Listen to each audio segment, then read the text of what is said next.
Hey Dreamer, please. Hi guys, welcome back to my channel. We are finally checking out the Silent Dragon in the Silent Garden Guild raid. Okay, so this is the team that I will strongly recommend. Okay, you can use Ian. Some people may use Karin, but as you know, sometimes we are using Karin in other raids. So Ian is probably the best choice, especially right now since he has his exclusive equipment which increases crit rate for your entire team. This is one of the best formations as well. Accuracy formation is something that is used in the Korea server by many Korea players as well, and in future this will be the lineup, except that they will use another support hero instead of Ian here. Okay, so what you need to do is move Gilahan to the back of the dragon and make sure that in this particular formation Ian is not too far away, because otherwise he'll be hit by this wind channel, wind funnel thing. And then if he casts Ruler's Claws here, make sure you go to the empty area and then dodge it again, because he will do an attack into the empty area after that. Okay, so Wild Tornado is the new suppression skill. You can easily suppress this with Gilahan's skill and hit all in, okay? But the thing about this is, you know, usually he'll be doing straight line attacks such as this, okay, the cone shaped front attack, okay, at the start, and then he will do a circular AoE and then he will cast a butterfly. This is also a standard pattern that we will talk about more later. But yeah, usually if he starts off the match with Ruler's Claws, I don't think that's a very good run, because you have to end up running and dodging, which takes up time and overall cause your damage output to decrease. Okay, so this is the next important part, that is when he does the circular AoE, I tend to run to the, I would say, left side of the field right now, because I think it's easier to manage compared to the right somehow.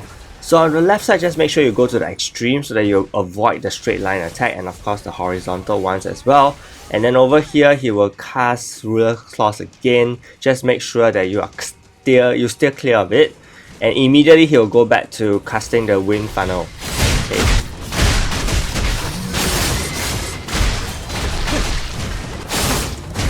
Okay, so here after he lands, he will cast a front cone shape. He either does a circular AoE on the targeted hero or he does a tail sweep. So you have to make sure that every time you see him cast the front cone shape, you run to the back of him.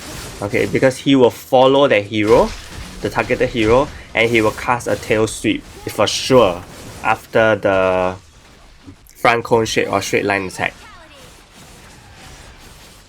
So these are some things that you need to get a hang of.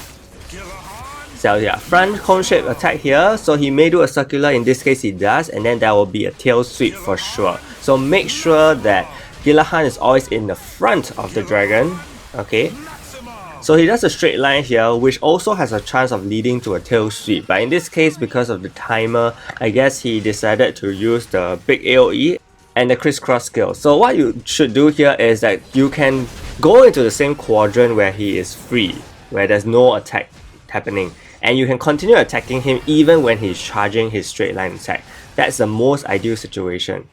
So here he casts Ruler's Claws. Unfortunately, because the space is so tight, I cannot safely let my heroes attack, so I had to control them. Otherwise, you know, if you can sneak in more attacks at that point of time, I think it's very good. And over here, as you saw earlier, I wasn't in the same quadrant as him, so I lost out on some attack points as well. Gilahan Maxima!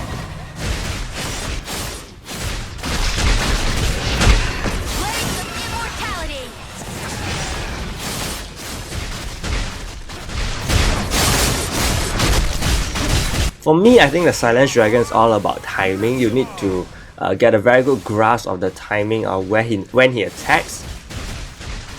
So as you can see here, I failed to stay behind him, and he does a tail sweep on my heroes at the back. So that is kind of a misplay there. Straight line, circular AoE, and then you have the butterfly. So this is one possible option you may face as well. Every time after the tail sweep or the butterfly, you can actually run back to the front of him, because he will very likely just do a side attack.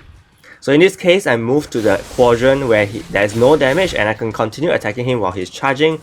Then you just need to be wary whether he will cast a back tail sweep or a butterfly skill here. If he casts a butterfly, he will definitely be doing a front cone attack after that. Many things to remember, so you really have to take some time to practice and you know, just look at his just observe his attack patterns. Maximum! Every time after he lands, he will do an attack. It could be a straight line. So in this case, he does a straight line and a circular AoE, and then a tail sweep, as I was talking about. So this is definitely a possible skill pattern as well.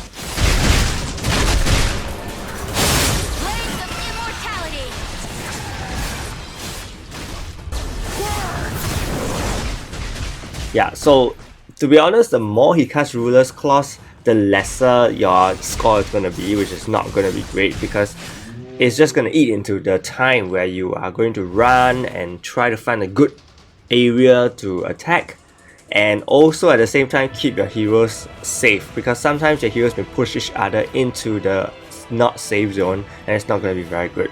So an alternative team you can use is actually not to use any healer, but to use another damage dealer such as Evan. Okay, in this case he's a non-jumper, he's a non-blinker, so it's actually very good for this raid because the last thing you want is your heroes jumping to a position where you don't want them to be. In this case, I'm using a crit formation instead because Adele definitely will need some crit here because he loses Ian for the crit rate buff, right? And the same thing, I'm using Lizardra Pet, but some of you may be using Lizardra Pet in another raid. Okay, it's totally up to you depending on where you feel you can get the highest score possible. So usually when I start the battle, I usually use Lizardra's buff immediately so that I will be able to use another Lizardra buff later on in the battle. And he starts off with a cone shape, so I always move my Gilahan to the back, and in this case he does a tail sweep, so that's good. I completely avoided any damage. In this case, this is a very ideal Ruler's Claws because the empty area is actually where my DPSs are at, so I don't have to waste time moving them. And in this case, I think this is a very ideal start, to be honest, because you can actually save some time in terms of damage, and he then used ultimate skill very early. So another cone shape attack, move Gilahan to the back. In this case, he does a tail sweep, no circular AoE, which is really good.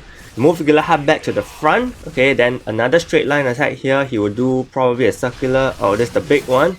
Okay, so move your heroes all the way to the far end of the field to avoid all the straight line or whatsoever damage.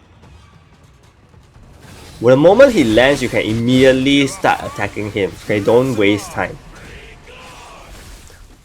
So in this case, another very ideal Ruler's Claws. As you can see, the safe spot is completely where my DPSs are, so I can actually save time moving them. Here, I try to stay in the same quadrant. Okay, as the dragon, I can continue attacking him, and immediately after his second charging skill, he will use the wind funnel again and try to avoid all the attacks from here, because you remember you don't have a healer. You have to let Gilahan avoid every single attack. Okay? It's not even an option. Maximum! And of course, during your run, hopefully he uses more ultimate skills so you can suppress him and do more damage, because that's the luck factor here. Yeah, unfortunately this Ruler's Claws is not ideal. I have to move my DPSs, but it's fine.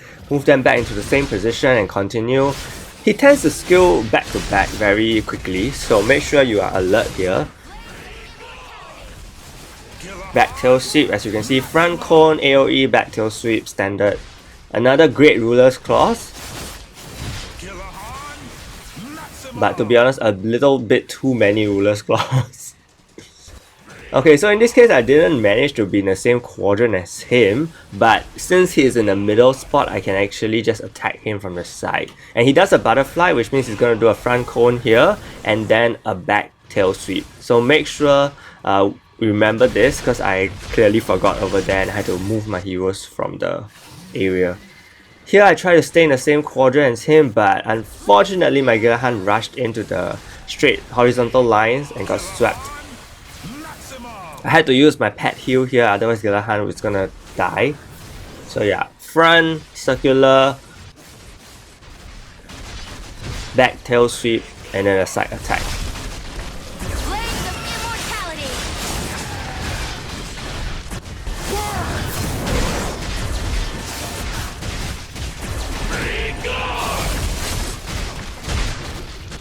Gilahan Maximum!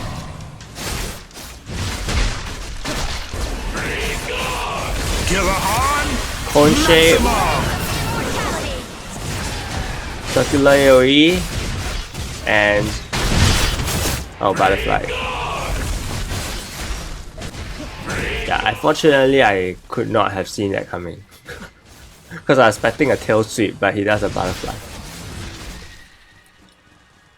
So I move to the quadrant where he is in, and then start attacking him when I have the opportunity. At this point, Gillahan is very dangerous, and I have to really avoid all sorts of attacks that he would take.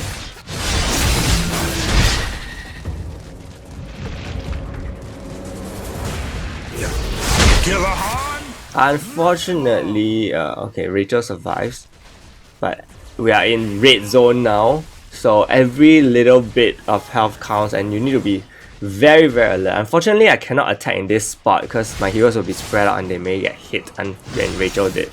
So yeah, I really have to control them and make sure they stay put. Thank goodness he did an ultimate skill right in the last 10 seconds so I can actually suppress him. And here I didn't really care about Ruler's Claws anymore because I just wanted the maximum amount of attack here. There's no point in dodging, right? So I just wanted to land all my attacks in. Okay, so that's basically it. The score is about 33,000. So it's quite close to the healing comp. Okay, so either or I think will be fine, and it really comes down to your hero potentials and gear. So for hero potential, my Adele is 20, 12, 12. My Gillahan is 6, 6, 6. Needs to be pumped there. My Rachel is 20, 12, 12, and my Ian is 6, 6, 6 only. And for the second comp, I only switched out Ian for Evan. My Evan is 20, 15, 15. For Masteries, both teams, I'm using the melee mastery, so increases damage from DPS heroes, single target attacks, and in this case for the guild rate part I actually went for the ignore defense efficiency one to allow myself to do more damage. Somehow I feel that for Adele, ignore defense efficiency actually allows him to do more damage instead of increased attack. So I'm not sure why, but a few times of trials I realized that's the case, so yeah, I decided to stick with that for the melee side. For Divinity, my page 1 is as such, okay, 15, 15, 15, 15 at the time this video was recorded. Make sure to pump the red ones first, and then the green ones, and then the blue ones. And finally, something that I haven't been showing is the Codex buff. This is my total Codex buff at the point the video was recorded, okay, so you can have a rough idea of how much you fare in comparison. So that's all I have for this video. I hope it helped, and if it did, do give it a like and subscribe to my channel. Big shout out to my channel members Tom, Jeremy, Nick, Gonzalo, Fahad, Shilling, Yamaki, Kevin and Helen for the support. Stay tuned for more videos. Thank you so much and see you!